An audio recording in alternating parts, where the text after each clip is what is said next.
What you are about to hear is a desperate cry for help from a tiny, highly advanced civilization living in your ears.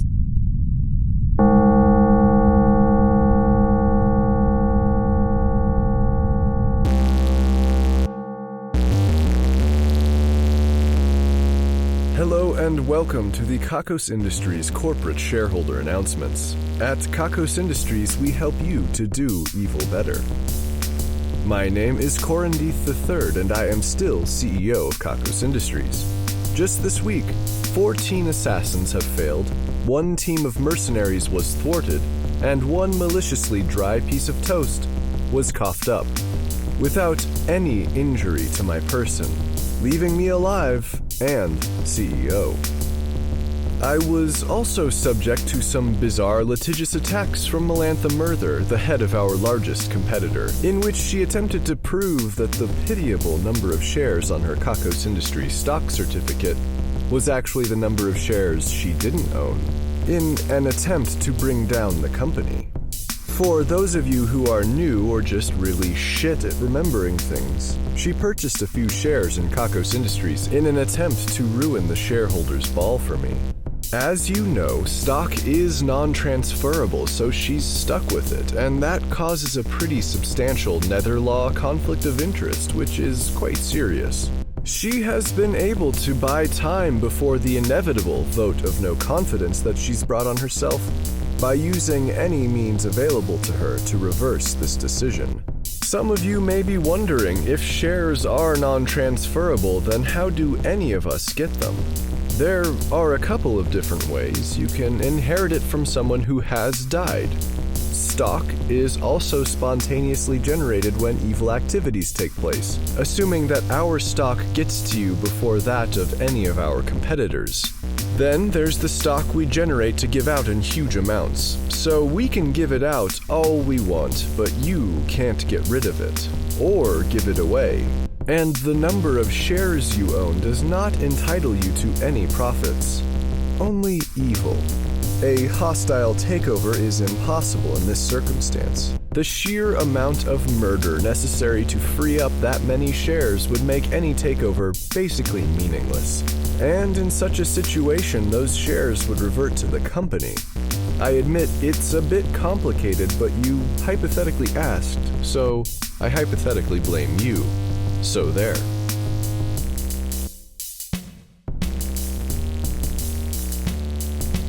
This broadcast is coming to you from the harmonics created by the sex toys and sex toys sex toy that you received earlier today.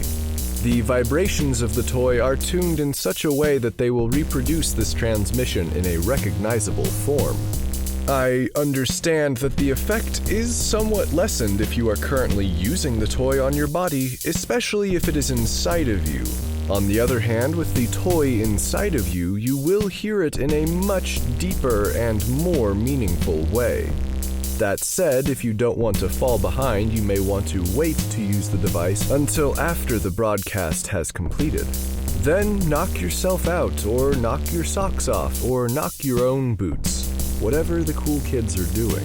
The device features numerous pulse patterns and speeds ranging from ooh to I think I'm going to die. I would work your way up slowly. If you happen to run out of juice, the internal supercapacitor can only be recharged via lightning strike using the included lightning rod. So be careful.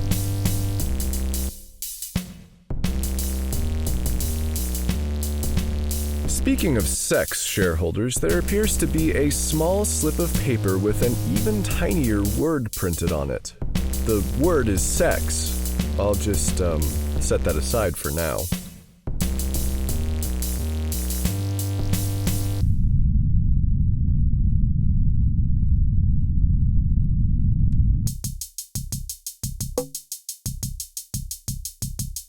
Shareholders, as you know, the company has required me to make a new friend, and they also supplied that friend, and his name is Brosephus, and honestly, I don't know what to do with this guy. My private life, as I have said before, will remain private, but seeing as how this is a part of the business, I feel inclined to keep you updated. The management felt like I was neglecting Brosephus, so we had to have another get-together. We mostly did the same thing as last time, playing games, eating food, but then something different happened. Brosephus began to confide in me. He began to tell me things about his life, things he doesn't tell everyone. He told me about the difficulties he was facing with his girlfriend. You see, they've been together a little while, but he's not sure it will be anything more, or that he wants anything more. He said that she has a rockin' body and that the sex is awesome. He seems to be conflicted about whether or not he should want more, or if wanting more is normal, or perhaps if wanting something else is a sign that he should heed. Okay, what he actually said was, "I don't know, man, sometimes it's weird." I could tell what he meant, though. Does that mean we're developing a rapport? I guess. I don't know, man. Then he asked what was going on with me, and I said, the usual, you know, running a gigantic corporation, ending lives, ruining lives, creating lives, then ending or ruining those lives, and living life. Just keeping on. His response was, right. I was told that he went through a background check before being cleared for friend duty, but just in case, I've given him another one.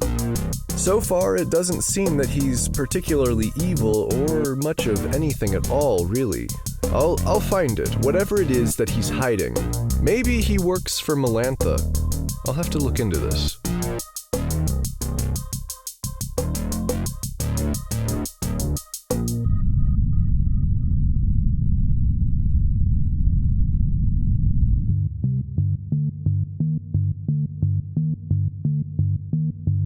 It's been about a year since you were visited by that beautiful woman we sent out to deliver the announcements. I am told that it is perfectly okay to still think about her from time to time, and to think about what she meant to you, and to think about how awful you are.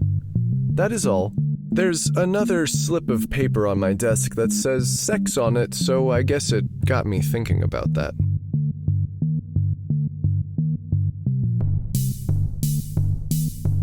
We recently had the Festival of Falling Down Because You're Not Looking Where You're Going, dumbass. The invitation process was simple. If during the weeks before the festival you fell down because you weren't looking, dumbass, then you were in. For those of you with extra special healing powers, you needed to submit a photograph of the damage, #NoFilter. Then it was just a matter of showing up to the event itself. The event itself was a bunch of obstacles in a room that was pitch black. Those of you who joined us fell a few more times at least. There wasn't anything dangerous, though I will admit that we may have tested some new genetically engineered superhuman serums on some of the sharper edges. If you feel like you're invincible today, you might be. This will likely fade by tomorrow when you might even feel a little bit weaker than before.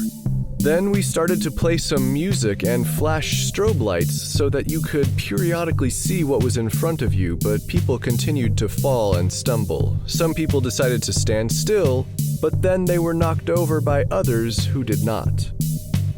People started to strike up some interesting conversations with their new brethren of the fall, and I think overall people left feeling pretty satisfied. On the way out, we were sure to give each of you a Kakos adhesive bandage to stop any bleeding. Also, some of you may have earned yourself some additional superhuman serum, depending on which bandage you received. I think so far we have had only one report of anyone behaving like they may have been dosed twice, and he's going to be okay. Until the serum wears off. Then, less okay. Probably not okay at all, but on the bright side, he'll probably consent to ongoing testing, right? Ordinarily, we would have the celebration of self-love coming up. It's not canceled, don't worry, I know some of you look forward to it. No, it's merely postponed. The reason for this postponement is that, due to scheduling issues, EvilCon 2015 is coming up next week. Now, about this time, I would imagine many of you are wondering why you're even going to EvilCon. Is it really worth the expense and frustration? Is it really worth your time to wait in all of those lines just to see people like me? Is it really worth the stress and the fear of missing something cool? Let me put your fears to rest. Yes, it is worth it. Every ounce of pain, every uncomfortable moment, every minute spent in frozen anticipation, and every dollar spent will be worth it. You will see fabulous panels featuring the brightest and most entertaining minds in evil. You'll be treated to exclusive knowledge about upcoming advancements and products. You will be the first to know about many of the new films we're producing. And on top of that, you'll be in the middle of everything. Things will be happening and you will be part of them. We've also improved our safety standards, so only a handful of you will encounter any sort of bodily harm. But the bodily harm you experience will be exhilarating, and many on the sidelines will be envious of the scars you carry with you as mementos into the future. People come for the freebies, and the great thing about scars is that you can't throw them away when you realize later it wasn't worth carrying them home in the first place. All of your favorite companies will be making appearances, and there will be quite a few surprises in store. The electrified suit that I wore last time has suffered some irreparable damage, so this time I am planning to hide from all of you by wearing costumes. See if you can find me.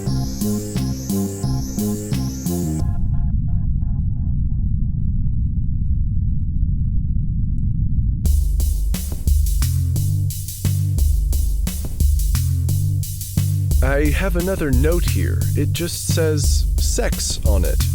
Shareholders, has it been 3 seconds since you thought about sex? Well, it's time again, I guess. Think about sex for a minute. Ah, sex. Who doesn't love sex? There are some people, I admit, and that's okay, but the rest of us are totally obsessed with it.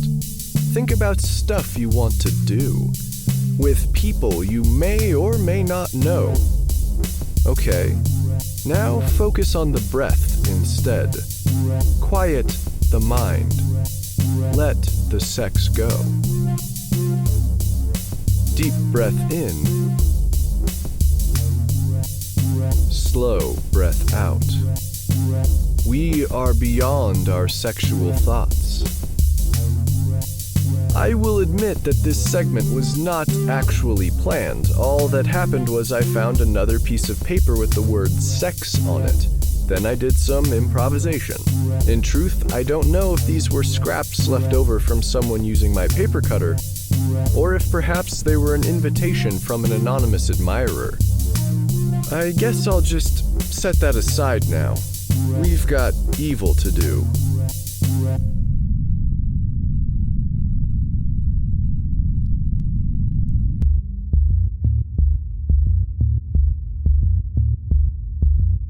I received another visit from a shareholder recommending an idea.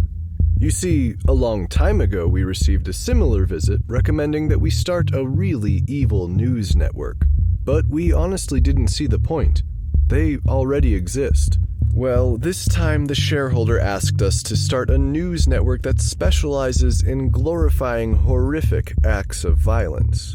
We said that also already exists. They said, no, not like that. One that really can't get over horrible, senseless acts of violence. Really digging deeply into the mind of the criminal. Trying to tease out exactly why they did what horrible, senseless things they did. We said, that already exists. This particular shareholder continued saying, no, not like that at all. A news network that will spend weeks and weeks poring over every detail of the person's life, from everyone who wronged them to everyone who inspired them, even reading whole passages from whatever manifesto or text that they left behind just to really get off on how horrible it is. We told them that such a news network already exists. This shareholder then began to sweat with frustration. You just don't understand, they cried. This is the sort of news network that will glorify any act of violence while they claim to be disgusted by it. They will tell anyone crazy enough to trade the lives of others for notoriety that such a trade can be made. They will encourage acts of violence. they will make them happen and will make them worse. They will claim they have an ethical responsibility to share this information when they're only flogging their tragedy boner. It was sad for us to say that yes, this already exists. The shareholder was speechless with anger. Then, the shareholder calmed down. Do we at least own that company? We could only say, maybe.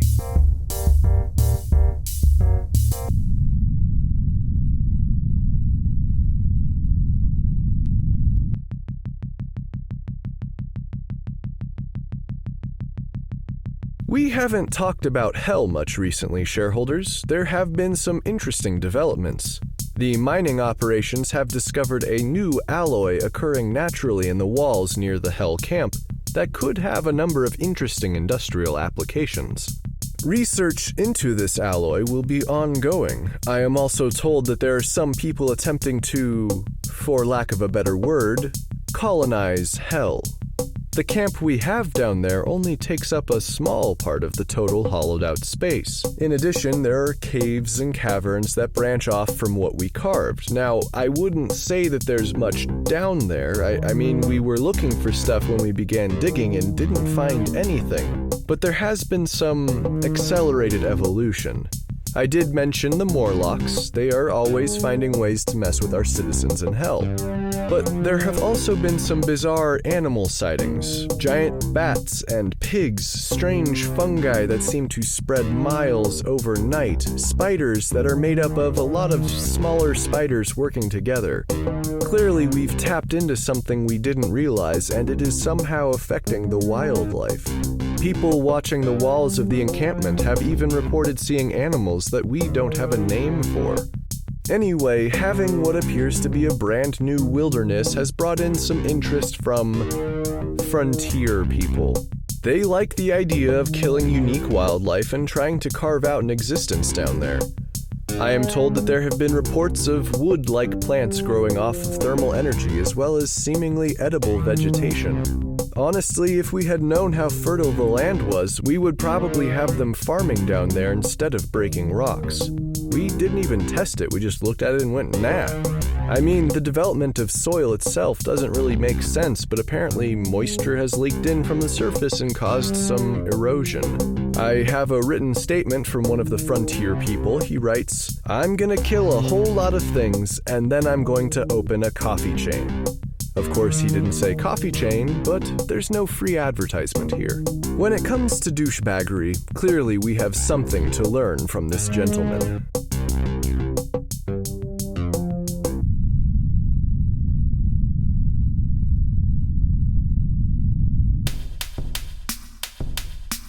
I have another slip of paper here on my desk. This time it is a slightly more emphatic sex, and it's written in green. Sex, shareholders, I'm not sure what the point of this has been. The other side is blank. They say that what goes up must come down, and what goes down should also come because it's only fair. This is things we're taking credit for now. As you know, Kakos Industries is a broad and spindly organization.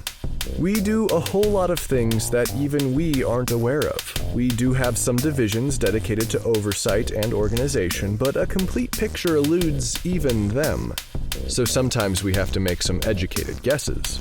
This week we're taking credit for the texture of flannel, chalk on chalkboards, and pulling cotton balls apart.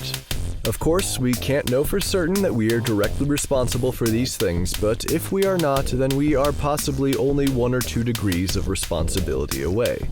If you happen to disagree, then we're going to make you tear cotton balls apart. That doesn't bother you, then we'll mess with your brain until it does. It's awful.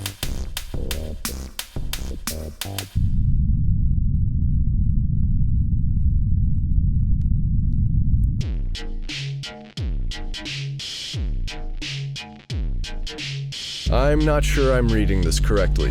It appears that a solid black square has won this week's Ruin a Life drawing. And it appears that the solid black square has selected a solid black equilateral triangle as its nemesis. Well, I guess we gotta ruin a triangle's life. The wheel of misery spun and spun, finally landing on more obtuse.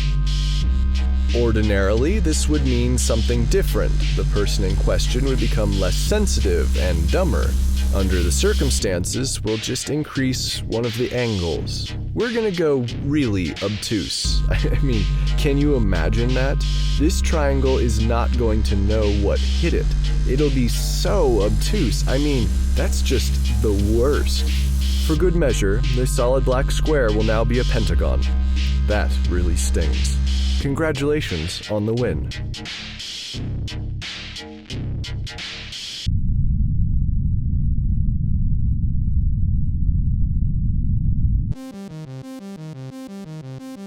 Well, that brings us to the end of the sex, shareholders. Oh, son of a bitch, was that really what this was all about? They were just trying to get me to say sex accidentally? What division was that? They clearly have too much time on their hands. So, they recommend you destroy the sex toys and sex toy through use. I'll let you decide that one on your own. Anyway, the numbers are next. 1, 20, 300, 4,000, 50,000, 600,000, 7 million, 80 million, 900 million, 10 billion, 72.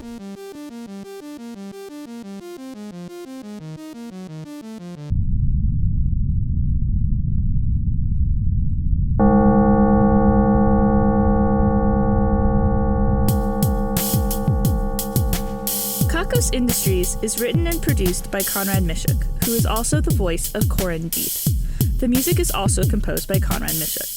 The introduction is read by Kim Aiello and the credits are read by Hannah Jones, who believes the jury is still out on unicorns. Check out kakosindustries.com for more episodes.